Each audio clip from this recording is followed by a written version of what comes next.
Hello बच्चों, कल के लेक्चर में लास्ट लेक्चर में हम लोग पढ़ा गया था वैद्युत द्विध्रुव आघूर्ण और वैद्युत द्विध्रुव के कारण उसके अक्षीय स्थिति यानी एक्सियल पोजीशन पे हम लोग वैद्युत क्षेत्र की तीव्रता निकाला गया था।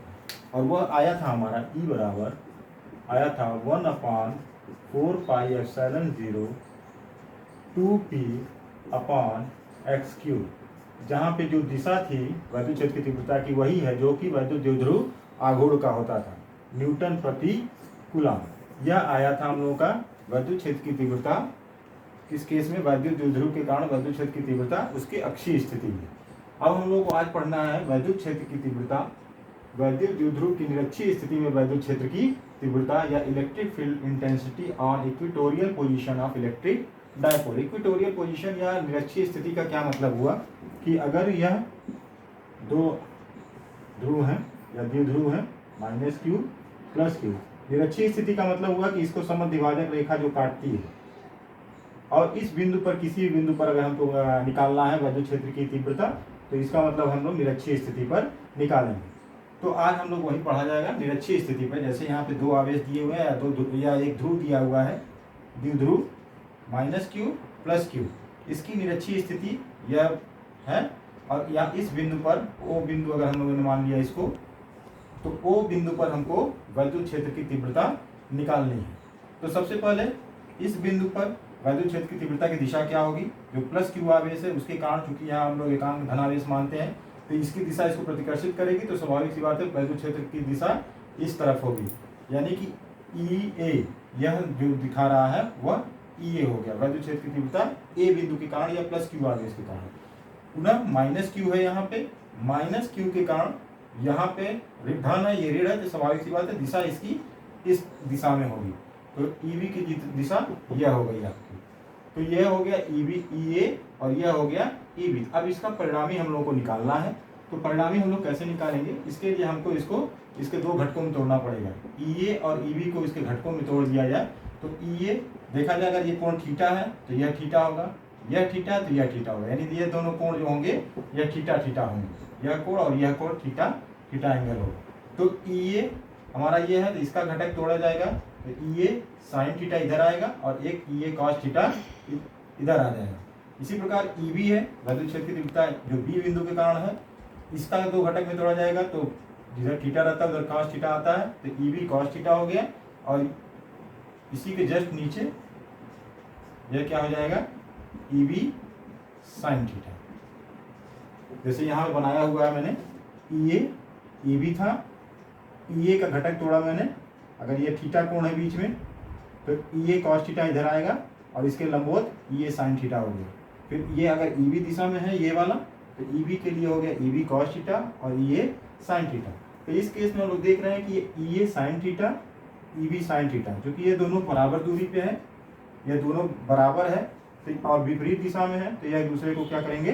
कैंसिल कर देंगे। यह दोनों एक दूसरे को कैंसिल कर दे रहे हैं। जो परिणामी तीव्रता बच रही है हमारी E बराबर EA cos theta + EB cos theta, यह बच रहा है। अगर यह दूरी मैंने मान लिया L, यह दूरी L और इस दूरी को मैंने माना है x, यह दूरी x है, तो इस दूरी को हम लोग निकाल सकते हैं। यह हो जाएगा पाइथागोरस प्रमेय से, कड़ी में L² + x², यानी OA बराबर OB बराबर कड़ी में x² + L²। तो हमको मालूम हो गया कि जो परिणामी तीव्रता है वह हो गया E बराबर EA cos theta + EB cos theta. यह परिणामी यही होगा, जो परिणामी कुल होगा EA cos theta + EB cos theta, और ये दोनों एक दूसरे को कैंसिल कर दे रहे हैं, इसको हमको निकालना है। तो अब इसके पहले EA और EB कितना होगा यह निकाल लिया जाए। EA बराबर कितना होगा? EA यानी इस बिंदु पर +q आवेश के कारण यहाँ पे वैद्युत क्षेत्र की तीव्रता हम लोग पढ़ चुके हैं, 1/4πε0 q अपॉन r² होता है यह दूरी। तो यह दूरी हमारा दिया हुआ है √L² + x², √L² + x² L square plus x square का क्या हो जाएगा, होल स्क्वायर। दिशा इसकी हो जाएगी ए से ओ की तरफ, तो ई ए बराबर हो जा रहा है, यहाँ लिख सकते हैं ऐसे भी, ई ए बराबर 1/4πε0 Q/L square plus x square. यह हो गया। और कॉस थीटा भी, cos theta sorry cos theta भी नहीं है, कॉस थीटा लगाना है यहाँ पे।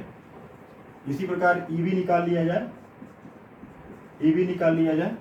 इसके कारण, इस बिंदु के कारण इस बिंदु पर विद्युत क्षेत्र की तीव्रता तो वह होगी 1/4πε0 Q/, फिर वही दूरी सेम है, ये भी वही चीज है, L square plus x square. यहाँ कई बार के देता है, इसलिए बारे में बता चुका हूँ, क्योंकि हम लोग यहाँ पे वायु या निर्वात के लिए करते हैं तो के बराबर 1 होता है, इसीलिए यहाँ से के हम लोग 1 रख लेते हैं।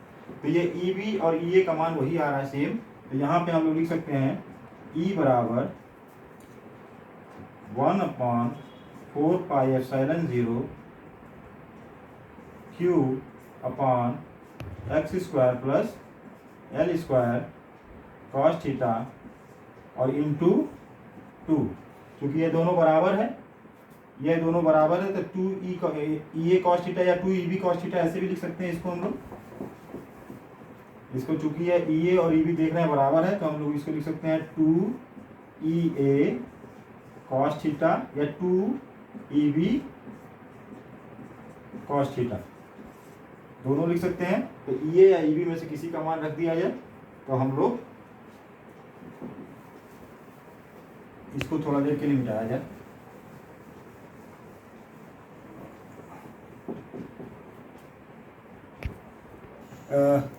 ई बराबर आ गया विद्युत क्षेत्र की तीव्रता E A cos theta plus E B cos theta. जो ये रिजल्टेंट दोनों का परिणामी आया था, ये ई ए कॉस थीटा यहाँ पे था और यहाँ पे ई बी कॉस थीटा। इन दोनों को कैंसिल हो गया था यह दोनों, और इसी जो कंपोनेंट है या घटक है, ई के घटक ई ए कॉस थीटा और ई बी का घटक ई बी कॉस थीटा, यह दोनों ही परिणामी तीव्रता बनाएंगे। ई बराबर, तो ई बराबर हो गया E A cos theta plus E B cos theta. हम लोगों ने देखा कि ई ए बराबर आ रहा था 1/4πε0 Q/√x square plus L square, और यही सेम चीज चूंकि दूरी बराबर है तो ई बी भी आएगा यहाँ पे। तो हम लोग लिख सकते हैं 2 ई ए कॉस थीटा की जगह पे ई ए या ई बी की जगह पे ई ए लिख दें या ई ए की जगह ई बी लिख दें, तो हमारा हो जाएगा 2 ई ए कॉस थीटा बराबर 2 ई बी कॉस थीटा। अब मान रख लिया जाए हम लोग ई ए या ई बी का किसी का भी, तो ई बराबर हो जाएगा 1/4πε0 Q/x square plus L square और कॉस थीटा। कॉस थीटा का मान कहाँ से लिखा जाए, क्योंकि यह कोण हम लोग को मालूम है थीटा है, यह भी थीटा है, तो किसी जगह से कॉस थीटा का मान निकाल लिया जाए। तो कॉस थीटा बराबर हमारा होता है, कॉस थीटा बराबर आधार बटा कर्ण या बेस बाई हाइपोटेन्यूज। तो बेस कितना है यल और हाइपोटेन्यूज है √L square plus x square. तो यहाँ से हम लोग कॉस थीटा का मान रख लिया जाए, तो यह हो जाएगा L/√L square plus x square. इसको सरल कर लिया जाए तो हम लोग देख रहे हैं, इसको अगर 2 को यहाँ लिख दें तो हम लोग देख रहे हैं कि ये क्या है 2QL। यह दरअसल क्या है, वैद्युत द्विध्रुव आघूर्ण। हम लोग पिछले पढ़ चुके हैं कि वैद्युत द्विध्रुव आघूर्ण बराबर होता है 2Q × 2L। तो यही चीज़ है Q × 2L, इसको लिख सकते हैं। तो यह वैद्युत द्विध्रुव आघूर्ण होता है। इसकी जगह पर हम लोग P लिख दें तो E बराबर हो जाएगा 1/4πε0 P/, यह L स्क्वायर या X square plus L square to the power 1/2 हम लोग लिख सकते हैं। तो इसको टू द पावर 1/2 भी लिख सकते हैं।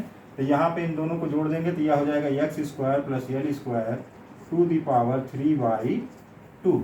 यह इसका सूत्र आ गया, लेकिन अभी हम यहीं पे नहीं रुकेंगे, इसको और थोड़ा सरल करना पड़ेगा। हम लोगों ने पिछले पढ़ा है पीछे कि वैद्युत द्विध्रुव में जो दूरी होती है वह दूरी इसकी अपेक्षा बहुत कम होती है, यानी एल जो होता है very very less than x, या एक्स बहुत बड़ा होता है एल की अपेक्षा। तो हम लोग यहाँ से यल को क्या कर सकते हैं, नेगलेक्ट कर सकते हैं, इसको नगण्य मान सकते हैं। फिर तो उसके आधार पर लिखा जाएगा ई बराबर 1/4πε0 पी अपॉन, यहाँ से यल खत्म हो जाएगा तो x to the power 2 to the power 3/2, 2 से 2 कट गया तो x to the power q आया। तो ये हमारा हो जाएगा e बराबर 1/4πε0 p अपॉन x3। यह हो गया वैद्युत क्षेत्र की तीव्रता। लेकिन इसका दिशा किधर होगी, यह दिशा हमको ध्यान रखना है, क्योंकि हम लोग मानते हैं कि वैद्युत क्षेत्र की तीव्रता एक सदिश राशि है। तो हम लोग देख रहे हैं कि इसका दिशा में बताया था, वैद्युत द्विध्रुव की दिशा जो होती है वो नेगेटिव से पॉजिटिव दिशा में होती है। लेकिन जो परिणामी तीव्रता आ रही है इसके जस्ट विपरीत में आ रही है। यह परिणामी तीव्रता इसकी इधर से आ रही है, यानी जस्ट विपरीत में। इसीलिए इसको देख करके इसमें यहाँ माइनस चिन्ह लगा दिया जाता है। माइनस चिन्ह का मतलब कि वैद्युत द्विध्रुव आघूर्ण के जस्ट विपरीत दिशा में ये है। वैद्युत क्षेत्र की तीव्रता निकल गया, वैद्युत द्विध्रुव के कारण इसकी निरक्षीय स्थिति या इक्वेटोरियल पोजीशन पे वैद्युत क्षेत्र की तीव्रता हमारा निकल गया E बराबर 1/4πε0 P अपॉन x3। यहाँ पे चिन्ह माइनस बता रहा है कि यह जो इसकी दिशा होगी वैद्युत क्षेत्र की तीव्रता की, जो परिणामी तीव्रता की दिशा होगी वह P के विपरीत दिशा में होगा और इसका मात्रक होगा न्यूटन प्रति कूलम। न्यूटन प्रति कूलम। हम लोग देख रहे हैं कि इसके पहले जो हम लोग निकाला गया था अच्छी स्थिति वाले में, वो आता था E बराबर 1/4πε0 2p अपॉन r3। यहाँ पे देख रहे हैं कि इसका आधा आ रहा है, यहाँ इसका दुगना है, और यह दिशा वहाँ जो वैद्युत क्षेत्र की तीव्रता की जो दिशा आती थी वो सेम वही है जो वैद्युत द्विध्रुव का आघूर्ण का होता था। जबकि यहाँ पे एक तो हाफ आ रहा है और दूसरा इसकी जो दिशा है वैद्युत द्विध्रुव आघूर्ण के विपरीत दिशा में है।